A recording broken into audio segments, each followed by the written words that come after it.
Namaste, yogis. Today I would like to talk to you about seated lotus pose, this posture that I'm doing right now. You might see it in ads for yoga classes. If you ever search in Google Images like yoga postures or yoga pictures, this is often a posture that you'll see people sitting in. So most people will then strive to do this posture in their personal practice, and oftentimes even correlate it with being something that advanced yogis do. It's seen as being a key posture that any good yogi does. However, what not everyone knows and understands is that this posture completely depends on your body's anatomical ability to externally rotate the hips. I'll show you what I mean, and you can try this out at home. You start by standing up, bending at one leg so your knee is about the same height as your hip. And then you would check first your external rotation. So you would turn the heel in and you'd see the knee is turning out. What you want to avoid is dropping the leg down or trying to lift higher to be able to rotate deeper. Try to keep the knee at about the same level as the hip. And then you would test your internal rotation. So you push the heel out. You'll notice my internal rotation isn't nearly as deep as my external rotation.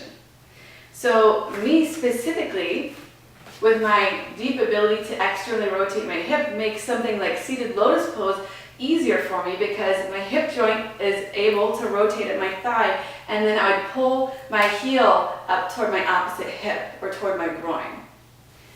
What happens if you try to force your body into a posture like this and you have more of a natural, deeper internal rotation is that if your hip is not allowing the external rotation necessary to perform such a posture, your knees begin to take on the force of gravity, the pressure of gravity.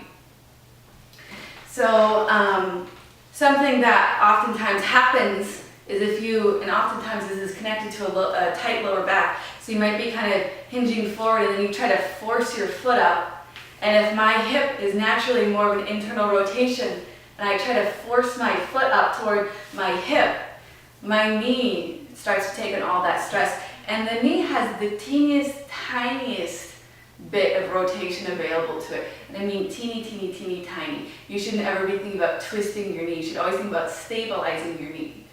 So the entire twisting motion should be coming from the hip. The knee is just bent, and the only reason your foot is getting higher is because you're bending at the knee and twisting from the hip. So science shows that actually something like an easy seat is much more anatomically appropriate for the majority of body types. So if you're sitting on the floor and again you still feel like you're hunching forward and your knees are kind of lifting up, again this might be a tight back, or maybe the hips aren't able to externally rotate very much yet. So the knees will be up a lot higher, and again the pressure of gravity will be pushing on the knees. So what I like to do, and you'll see me doing this in a lot of my videos, is I like to sit on a yoga block. If you don't have a yoga block, a rolled up towel or a blanket will do just as well. But adding a little bit of elevation to the hips allows you to lengthen through your back and allows the knees to drop down toward the floor. I would go wide with the knees, and if it's comfortable, perhaps pull the feet a little bit closer to the groin. And obviously at some point in time I would suggest switching the feet. That way the hips have an equal ability to be working the posture. That is my yoga tip for you today.